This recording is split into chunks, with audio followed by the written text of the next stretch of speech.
బాధితులు తాండ్ర వినోద్రావు పరామర్శించారు. భారీ వర్షం సైతం లెక్క చేయకుండా రాజీవ్ గృహకల్ప వికలాంగుల కాలనీలో ఇంటింటికి తిరుగుతూ వస్త్రాలు పంపిణీ చేస్తూ ప్రజలందరినీ ఆప్యాయంగా పలకరించారు. వరద బాధితులు రాష్ట్ర ప్రభుత్వం ఆదుకునేందుకు యుద్ధ ప్రాతిపదికన చర్యలు చేపట్టాలని తాండ్ర వినోద్రావు డిమాండ్ చేశారు. 4 రోజులుగా తీవ్ర అవస్థలు పడుతున్న బాధితులను ఆదుకోవడంలో అధికారులు ప్రభుత్వం విఫలమైందని ఆరోపించారు. ఆయన వరద బాధితులను ఆదుకునే దిశగా ప్రతి ఒక్కరూ కృషి చేయాలని కోరారు. కేంద్ర ప్రభుత్వం నుంచి నిధులు ఇప్పటికే విడుదల చేస్తామని, రాష్ట్ర ప్రభుత్వం కూడా నష్టానికి తగిన పద్ధతిలో నిధులు కేటాయించాలని డిమాండ్ చేశారు.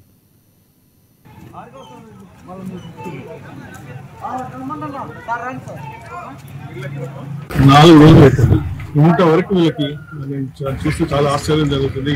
ఒకరు కూడా వచ్చి మీకు ఇట్లా వస్తుంది, మీరు రండి షెల్టర్స్ కి అని వచ్చినప్పుడు కానీ వచ్చినాక కూడా కానీ షెల్టర్స్ కి తీసుకెళ్ళడం జరగలేదు.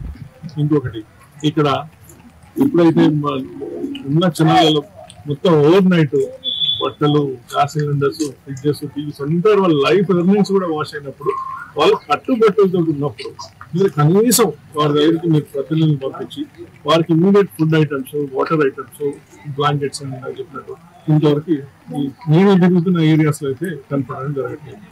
ఇది ఎప్పుడు ఉంటుంది? ఎంటైర్ స్టేట్ మిషనరీ వచ్చి వాళ్ళందరూ వేరే డిస్ట్రిక్ట్స్ నుంచి కూడా వచ్చి ఇక్కడ ఉండి యుద్ధ ప్రాతిపదికన కింద ఇదంతా టేకప్ చేస్తే బాగుంటుంది.